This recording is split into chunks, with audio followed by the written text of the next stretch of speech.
Welcome to our online information session on how to complete an application to Peel Language Development School. My name is Tanya Rose and I am a member of the Speech Pathology team here at the Peel Language Development School.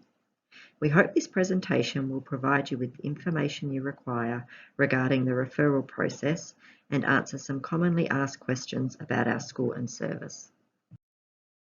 I would like to start with an acknowledgement of country. We acknowledge the traditional custodians of this land where Noongar people performed age-old ceremonies of storytelling, music, dance and celebration, and where they cared for the lands and waterways. We acknowledge and pay respect to the elders past and present, and acknowledge those of the future, for they hold the memories, traditions and hopes for all Aboriginal Australians. Always was, always will be. In this presentation, we will provide you with information about Peel Language Development School and how we are different from a mainstream school setting.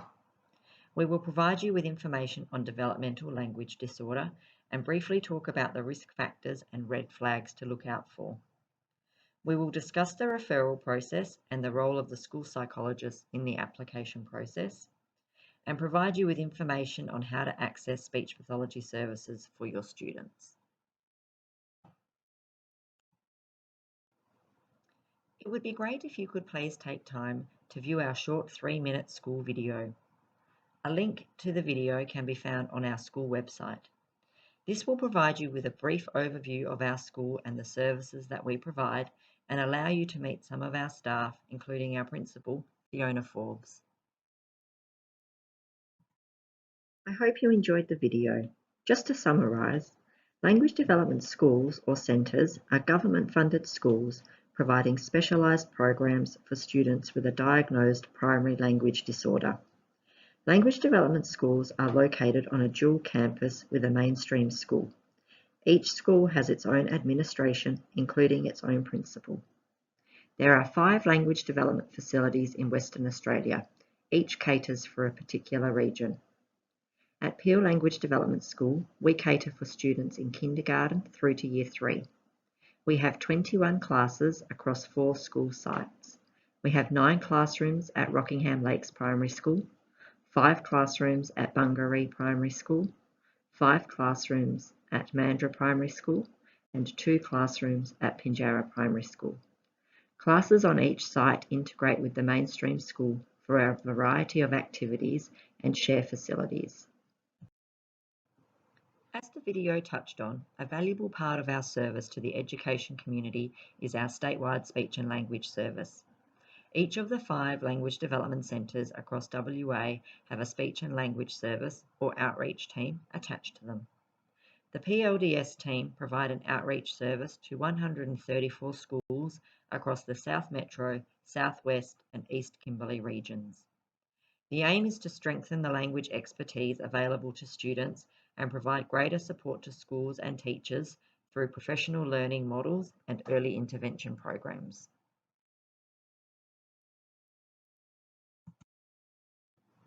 So what is developmental language disorder? Developmental language disorder, or DLD, is a diagnosis given when a child or adult has difficulties expressing and/or understanding language. It involves difficulties with spoken language. It creates obstacles to communication at school, work, and in everyday life. It affects children and persists into adulthood. It has no known cause, although it may run in families. You may have also heard DLD referred to as specific language impairment, SLI, language learning impairment, LLI, or language delay, LD. Developmental language disorder is now the preferred term for language difficulties that are severe enough to interfere with daily life, have a poor prognosis, and are not associated with a clear biomedical etiology. This means that there is a language disorder in the absence of any known biomedical conditions, such as autism spectrum disorder, acquired brain injury, intellectual disability, genetic conditions such as Down syndrome, or sensory neural hearing loss. In these cases, we would refer to it as language difficulties associated with the other condition. Because a diagnosis of DLD has some exclusionary criteria, it is not just a speech pathologist that describes the language deficit. It is typically diagnosed with input from a psychologist or pediatrician, as well as input from other key people in the child's world, such as family and teachers. Individuals with developmental language disorder can have difficulty with either their expressive language skills, their receptive language skills, or more commonly, both. Receptive language refers to our understanding of language, and expressive language refers to how we get our message across. When we talk about oral language, we are looking at 6 different areas or skills that all come together to help us be competent oral language users. The 6 areas of oral language are comprehension, the understanding of language; semantics, words and their meanings; grammar, includes word structure and the way we organize our words into sentences; pragmatics, the social use of language; oral text or narrative, the telling and retelling of a series of events; and phonological awareness, the knowledge of the sound structure of language. Each student who attends Pure Language Development School has an individual language plan, which outlines specific language goals that they are working on within each of the 6 areas of language. Speech, on the other hand, is the way that we pronounce our sounds. You may have also heard it being referred to as articulation. If a child has difficulty with their speech or articulation, perhaps they say tat instead of cat, or maybe they have a stutter or have been diagnosed with dyspraxia, this means that they have difficulties with their articulation of speech sounds. This doesn't also mean that they won't have a difficulty with their language skills. A number of our students fit into the middle part of the diagram on your screen, where they experience difficulties with both their speech and language skills. I would now like to ask you to take a short break from this presentation and head over and view a short video on DLD that has been put out by Raising Awareness of Developmental Language Disorder, RADLD. RADLD is a movement of passionate academics, researchers, health professionals, educators and families from all around the world who are committed to raising awareness of DLD. This video gives you a personal look at DLD by interviewing children, adults and families. I hope you enjoyed the video. As you will have just heard in the video, DLD is more common than you think, with an estimated 7% of the population having DLD, compared with 3.2% of the population having ADHD and 0.7% of the population having ASD. There is fairly strong research that identifies a number of risk factors for DLD, which are currently displayed on your screen. Some of these include gender, with boys being more at risk than girls, history of recurrent ear infections or middle ear pathology, a family history of speech and language difficulties, and also socioeconomic factors.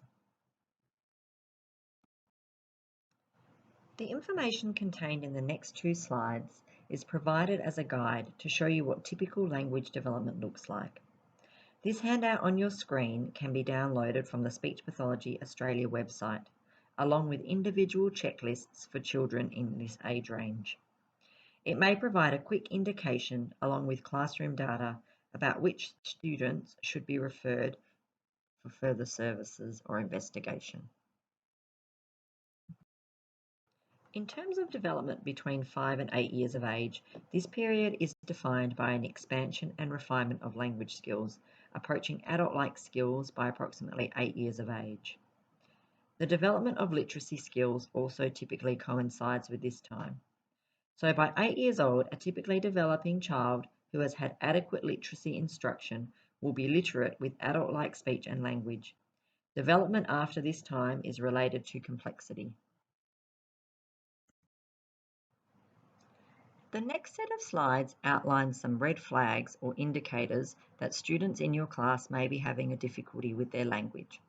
If students exhibit the following behaviours, then a referral to a speech pathologist may be warranted. This slide shows red flags for students in kindergarten or those who are roughly 4 years of age. This slide looks at indicators or red flags for students at 5 years of age or in pre-primary.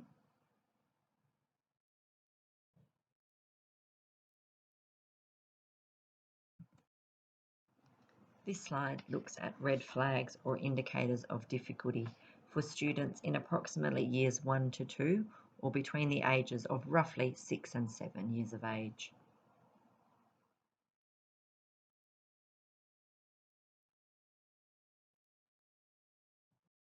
And finally, this slide looks at red flags for children of 8 years and older or in year 3 at school.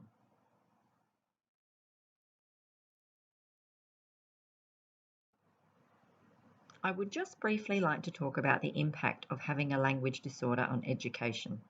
Some common difficulties at school for children with a language disorder include difficulties learning to read, write and spell, difficulties understanding lesson content in all academic areas, difficulties understanding teacher directions, instructions and explanations, difficulties with organisation and planning, difficulties with problem solving, difficulties working with other children in group activities, and difficulties working independently, so that is without teacher or adult support.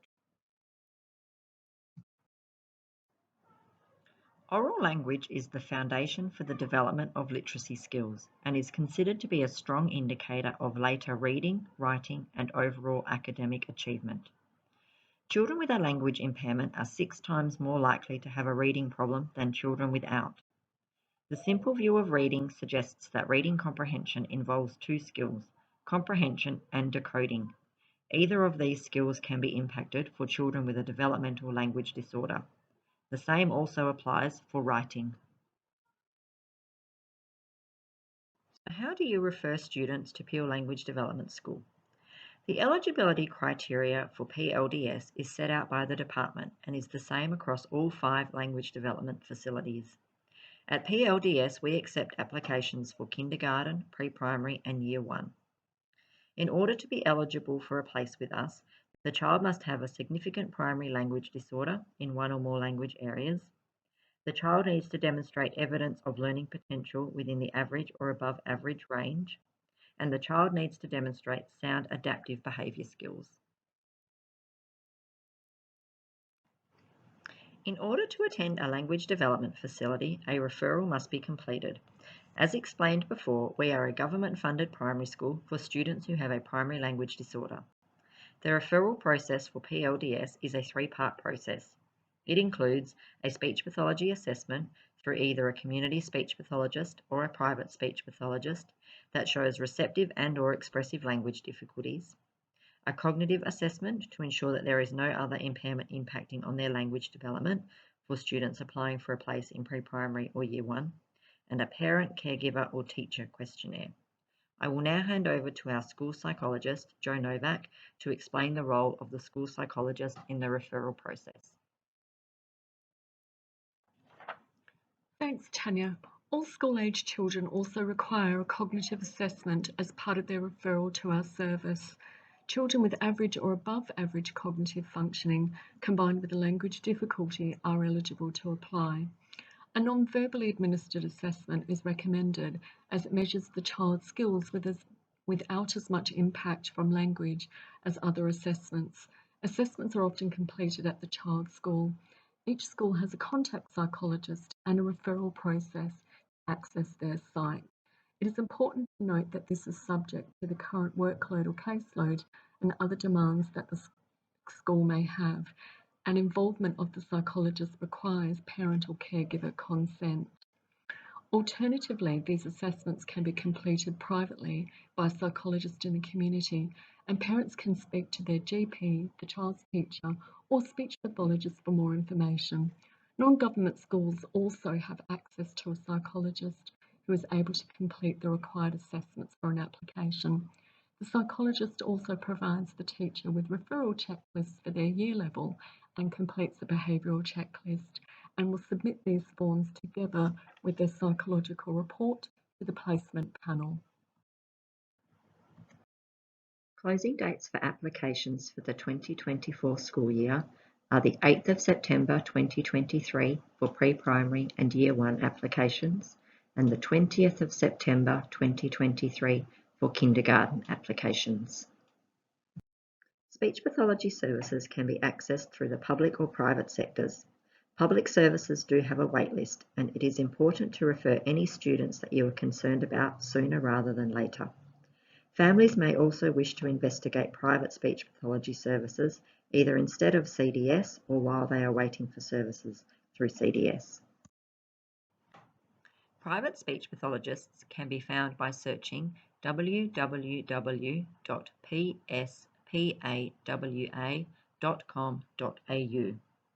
Here at Peel, we also have a list of private speech pathologists who operate within the Peel and surrounding areas, and we are happy to send that to you if requested.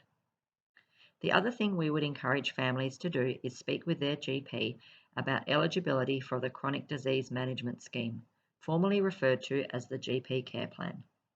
If eligible, this allows the child to access 5 allied health sessions, with the cost being subsidised by Medicare. In order to access a speech pathologist through the public system, a referral needs to be completed. A link is provided on your screen.